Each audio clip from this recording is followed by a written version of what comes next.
இன்னைக்கு Nifty 142 points பாசிட்டிவ்ல close ஆயிருக்கு.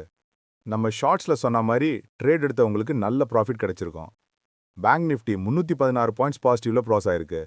நாளைக்கு சென்செக்ஸ் எக்ஸ்பைரி டவுன் சைடில் ட்ரேட் எடுக்க சான்ஸ் கிடைக்குமான்னு பார்க்கலாம். சென்செக்ஸ் 513 பாயிண்ட்ஸ் பாசிட்டிவ்ல க்ளோஸ் ஆயிருக்கு. நெக்ஸ்ட் ஃபியூ ஸ்டாக் அப்டேட்ஸ் பார்க்கலாம். HCL technology share price today மார்க்கெட்ல 1662 லெவல்ல க்ளோஸ் ஆயிருக்கு. இன்னைக்கு மட்டும் 67 பாயிண்ட்ஸ் மேலே போயிருக்கு. கம்பெனியோட past 5 years sales growth approx 10.6% இருக்கிறது ஒரு big positive. Dividend yield around 3.24% இருக்கு. ஸோ இது லாங் டர்ம் இன்வெஸ்டர்ஸ்க்கு யூஸ்ஃபுல்லாக இருக்கும். ஐடி செக்டாரில் new large deals and AI ப்ராஜெக்ட்ஸில் ஹெச்சிஎலோட ஃபோக்கஸ் ஸ்ட்ராங்காக இருக்கு. இப்போ ரீசெண்டாக என்விடியா கூட பார்ட்னர்ஷிப் பேசி ஏஐ ப்ராஜெக்ட்ஸில் ஒர்க் பண்ணுறாங்க. Next Tata Motors commercial vehicle பத்தி பார்க்கலாம்.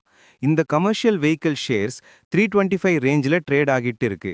ஓவரால் ஹெவி டியூட்டி ட்ரக் செக்மெண்ட்ல டிமாண்ட் இன்க்ரீஸ் ஆகுது. ஃபியூச்சர்ல நல்ல growth இருக்கும்னு எக்ஸ்பெக்ட் பண்றாங்க.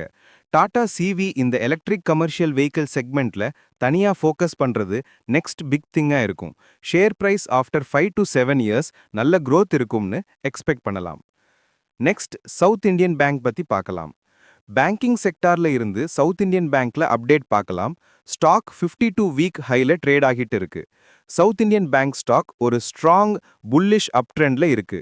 கரண்ட் மார்க்கெட் பிரைஸ் 41ல இருக்கு. அனலிஸ்ட் ஒப்பீனியன் இப்போ ஆப்டிமிஸ்டிக்கா இருக்கு. ஸ்டாக் ஃபியூ டேஸா புல்லிஷ்லயே இருக்கு. பை பண்ண லாங் டேர்ம்க்கு கன்சிடர் பண்ணுங்க. நெக்ஸ்ட் க்ரோ பத்தி பார்க்கலாம். லாஸ்ட் வீடியோலயே சொன்னோம் ப்ராஃபிட் புக் பண்ணிட்டு வெளியில வந்துருங்கன்னு.